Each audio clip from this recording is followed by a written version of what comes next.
हमारी heroine Alice अपनी मुट्ठी बंद करके वही खड़ी थी। वो सोचती है आखिर मैं उसके लिए कर क्या सकती हूँ, मेरी डिवाइन पावर्स ये तो काम भी इतनी अच्छी से नहीं करती। और तब वो अपने हाथों को देखकर सोचती है काश मैं तुम्हारी हेल्प कर सकती, लेकिन इसलिए नहीं क्योंकि मुझे तुमसे हमदर्दी हो रही है, लेकिन मैं बस तुमसे नजर ही हटा पा रही। हालांकि तुम जिंदा नहीं हो और मुर्दा भी नहीं हो फिर भी। तो तब वो उसके पास ही खड़ी थी। तो तब वो सोचती है अगर मैं इसकी तकलीफ को खत्म नहीं कर सकती तो मे भी ये थोड़ी कम हो जाए। लेकिन उसके बाद क्या, लेकिन ड्यूक वो अभी भी बहुत ज्यादा दर्द में था। तो वो कहती है नहीं नहीं मुझे कुछ तो करना होगा, मैं ऐसे नहीं रह सकती। तब उसका हाथ पकड़ती है और कहती है प्लीज ड्यूक अपने यहाँ पे हौसला रखें। और तब उसके हाथ से रोशनी निकल रही थी। वो कहती है प्लीज कैलियोस को ठीक कर दो ताकि वो और बीमार महसूस ना करे। और तब वहां इर्द गिर्द रोशनी रोशनी फैली हुई थी। और हमारी हीरोइन तब उसका हाथ छोड़ती है और वो सोचती है चलो ये तो अच्छा हुआ, मुझे लगता है मेरी डिवाइन पावर थोड़ा काम तो कर रही है, इसकी वजह से ये कराहना तो बंद हो गया है। लेकिन आखिर ये इतना जरा असर कैसे कर गया है। लेकिन तभी वहां धड़ाम की आवाज से वो नीचे गिर जाती है। और दूसरी तरफ हमें हमारा हीरो दिखा रहता है जो अभी भी अंधेरे में तैर रहा था।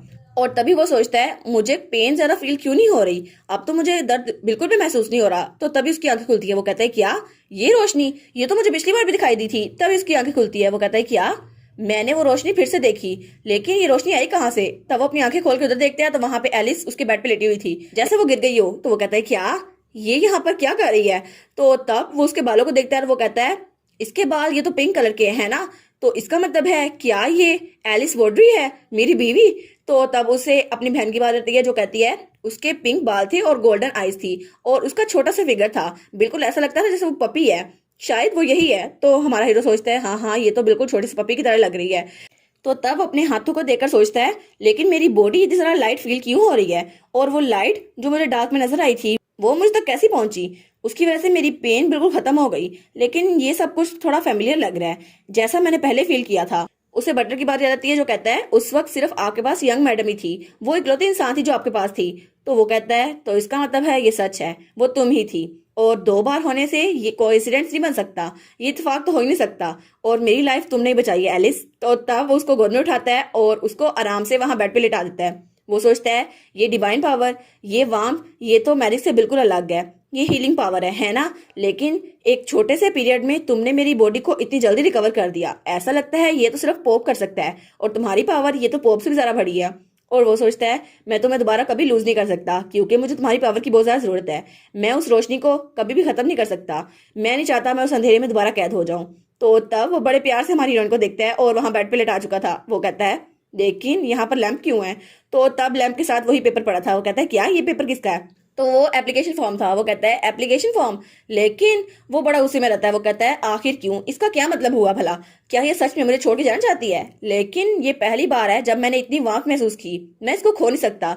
और फिर सीन चलता है और हमें सुबह का सीन दिखा रहता है। तब हमारी हीरोइन की आंख खुलती है। वो कहती है मेरा दिमाग खराब हो गया था, मैं आराम से उसके बेड पे सो गई, लेकिन डिवाइन पावर यूज की थी ना मैंने, और फिर मैं उसके साथ ही सो गई, मुझे दो बार सोचना चाहिए था, अगली बार मैं दो बार सोचूंगी कि और करने से पहले, मुझे ऐसा नहीं करना चाहिए था। लेकिन तब उसका टेम्परेचर चेक करती है और वो कहती है नहीं नहीं अब तो कलियस ठीक है, चलो खुशी हुई मैं यहाँ पर आ गई थी, लेकिन जैसा मैंने एक्सपेक्ट किया था मैं उसकी फिक्र नहीं करूंगी, मुझे लगता है जब तक मैं चली नहीं जाती मुझे उसकी फिक्र करनी ही होगी। तो तब वो हमारे हीरो को देखी जा रही थी। वो कहती है चलो अच्छा हुआ, कम अज कम तुम्हें अब ख्वाब में पेन तो महसूस नहीं होगी ना।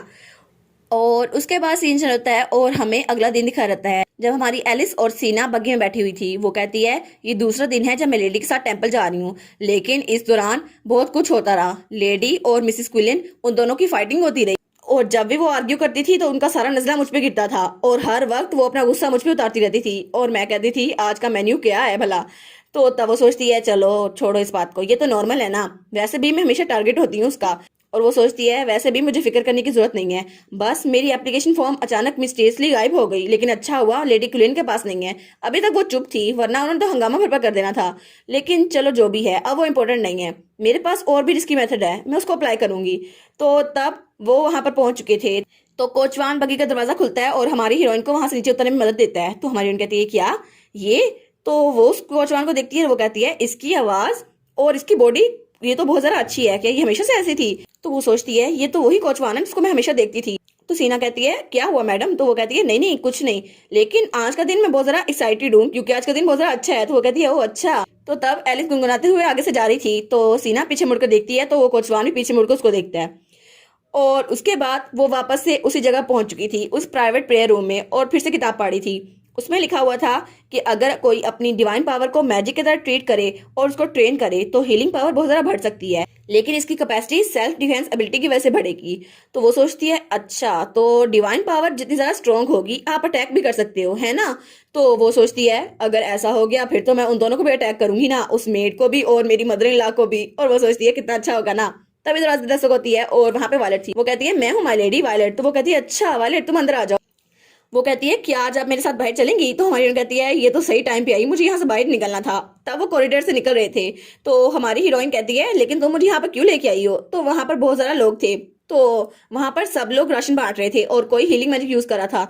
तो हमारी हीरोइन सोचती है टेम्पल कभी कभी पोर लोगों की देखभाल भी करता है और कभी कभी उनमें खाना भी तकसीम करता है और शायद ये मुझे यही दिखाने के लिए लेके आई हो। तो वो सोचती है लेकिन मैंने खुद वॉलंटियर किया कि मैं यहाँ पर आके इस रिलीफ सेंटर को देख सकूं। तो तब वहां पर एक सीरियन प्रीस्ट खड़ा था, वो उसको हेलो करती है और वो सोचती है क्योंकि ये इंसान यहाँ पर है और उसके ब्लॉन्ड बाल थे और ब्लू आईज थी। तो वो भी रूखे मुंह से कह देता है जी आपसे मिलकर भी खुशी हुई। तो हमारी हीरोइन सोचती है ये इसका नाम है प्रियोन और ये बहुत ज्यादा गरीब था जब ये प्रीस्ट बना, लेकिन ये बहुत ही ज्यादा ताकतवर है और इसकी वजह से लगता है कि शायद ये फ्यूचर में पोप बन जाए और ये बहुत ही ज्यादा पावरफुल है। और नावल में ये तो बहुत ही ज्यादा अच्छा था, लेकिन चाहे इसकी पावर जितनी मर्जी अच्छी हो इसको हमेशा कोल्ड दिखाया गया है। और वो सोचती है लेकिन मुझे नावल की इन्फॉर्मेशन से पता चला कि इसके और मेरी मदर इन लॉ के कनेक्शन थोड़े भी अच्छे नहीं हैं। तो तब वालेट उसके पास खड़ी थी। तो हमारी हीरोइन पूछती है क्या मेरी मदर इन लॉ और प्रियोन के रिलेशनशिप अच्छे नहीं है। तो वो कहती है जी बिल्कुल ऐसा ही है। तो तब वो उसको वजह बताते हुए कहती है असल में उन्होंने एक बार एक गरीब को धक्का दिया था। तो तब प्रीस्ट बहुत ज्यादा गुस्सा हो गए थे और उन्होंने कहा था वो एक पोर के साथ ऐसा नहीं कर सकती, लेकिन मिसेस क्विलन बहुत ज्यादा गुस्सा हो रही थी। उन्होंने कहा था ये एक इंसल्ट है नोबेलिटी की तरफ और उनके अल्फाज उसकी वजह से उस आदमी की जान चली गई और वो बहुत ज्यादा तकलीफ में था। लेकिन इसकी वजह से प्रीस्ट प्रियोन को बहुत ज्यादा गुस्सा आया, लेकिन जब उनको कोर्ट में ले गए तो उन्होंने अपने साथ वकील को खरीद लिया और इस वजह से वो वहां से बरीउज़िमा हो गई। लेकिन इसी वजह से शायद वो नोबल्स को पसंद नहीं करते। तो हमारी सोचती है अच्छा तो शायद ये इन्फॉर्मेशन मेरे लिए अच्छी हो सकती है, लेकिन अगर मैं उसके पास गई तो क्या पता मुझसे बात भी ना करे। अगर मुझे ऐसा करना है तो मुझे सही से एक्शन लेना होगा। तो तब उसने एप्लीकेशन फॉर्म दोबारा से ले लिया था और तब वो सोचती है मेरी मदर इन लॉ मुझे पता है वो कभी भी मुझे एक प्रीस्ट बनने नहीं देगी, लेकिन चाहे कुछ भी हो जाए मुझे करना पड़ेगा क्योंकि कम से कम मेरे पास उनका एक राज तो है ना। मैं उसको उनके खिलाफ ही यूज करूंगी ताकि मैं यहाँ पर आ सकूं, लेकिन जरा जरा क्या हो जाएगा, शायद वो मुझे जान से मरवा दे। और वो सोचती है लेकिन एक और मसला भी है कि कोई भी जिसके पास डिवाइन पावर हो उसको प्रीस्ट बनने के लिए फोर्स नहीं किया जा सकता। इसीलिए अगर मैं इस बात के लिए राजी भी हो गई और मिसेस क्विलन ने मना कर दिया तो क्या पता मैं दोबारा से यहीं पे फंस जाऊं। लेकिन अगर मैंने प्रियोन को अपने साथ मिला लिया तो शायद मेरी एप्लीकेशन ये अप्रूव हो जाए।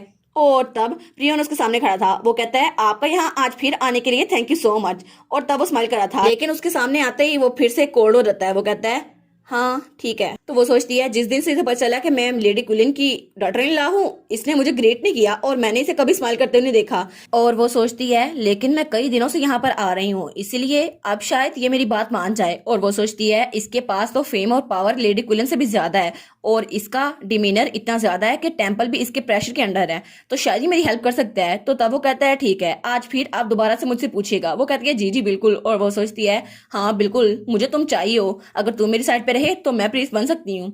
और दूसरी तरफ हमें स्ट्रीट दिखाई जाती है जहां पर हमारी सीना आई हुई थी। वो कहती है मुझे लगता है शायद ये यहीं पर है और उसके साथ वो कोचवान भी था।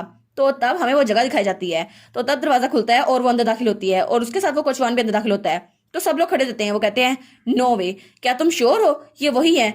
तो तब सीना कहती है प्लीज ब्रदर आप अपनी रिंग उतारें। तो तब वो अपनी रिंग उतारता है और वो अपना रूप बदल चुका था क्योंकि वो था हमारा ड्यूक कैलियोस। और वो कहता है बहुत दिनों बाद मिले टेसीरी और डेविड। तो सब लोग कहते हैं वाह आप जिंदा हैं। टेसीरी कहता है योर एक्सलेंसी क्या आप अब ठीक हैं। तो वहां पर एक और लड़का था जो कि नाइट कमांडर डेविड था। वो रोते हुए कहता है आप ठीक तो है ना। और वो तो रोते हुए बिल्कुल कोलबियर लग रहा था। वो कहता है मुझे लगा था वो लोग आपको प्रोटेक्ट नहीं कर सकते, लेकिन आप तो सच में जिंदा हैं। मुझे लगा था आप मर गए होंगे, लेकिन चलो अच्छा है आप जिंदा तो है ना। तो कैलियोस कहता है बस कर दो अब ड्रामे, अब उठ जाओ। वो कहता है अच्छा ठीक है मैं उठता हूँ। तो सीना सोचती है अच्छा तो ये वही है ना जिसको बैटलफील्ड में बेयर कहा जाता था, लेकिन इस वक्त इसका डिमीनर तो बिल्कुल अलग लग रहा है। तो कैलियोस कहता है मैं अब ठीक हूँ। वो कहता है हाँ हाँ ठीक है, और वो रो रहा था अभी तक। तो सीना कहती है बस कर दो रोना।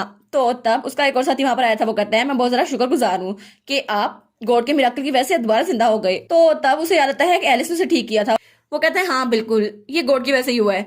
तो तब वो कहता है ठीक है हम लोग पहले बैठ जाते हैं उसके बाद बात करते हैं। तब वो सारे के सारे टेबल पर बैठ गए थे। तो हमारा कैलियस कहता है मुझे पहले ही पता है कि तुम लोग अपना काम बहुत ज़रा मेहनत से कर रहे हो, लेकिन मुझे लगता है कि हमें अपने शेड्यूल को थोड़ा मूव करना होगा, हमें इसे थोड़ा जल्दी करना होगा। तो वो कहते हैं क्या, लेकिन क्यों? तो हमारा ड्यूक कहता है क्योंकि कुछ ऐसा है जिसे मुझे रोकना है, जो बहुत ज़्यादा जल्दी होने वाला है, लेकिन हमें उससे भी जल्दी अपने काम को करना होगा। और उन बेचारों को क्या पता था कि ये सब कुछ हमारा ड्यूक हमारी एलिस को प्रिंस बनने से रोकने के लिए कर रहा है। और इसी के साथ ये वाला पार्ट यहाँ पर ख़त्म। तो आप लोग बताइएगा आपको ये पार्ट कैसा लगा। प्लीज़ लाइक करिएगा, कमेंट करिएगा और शेयर करिएगा। और जो न्यू व्यूवर्स हैं काइंडली वो चैनल को सब्सक्राइब कर दें। और पिछली वीडियोस का लिंक आपकी स्क्रीन पर नज़र आ रहा होगा, तो काइंडली उनको भी चेकआउट कर लें। Thank you so much.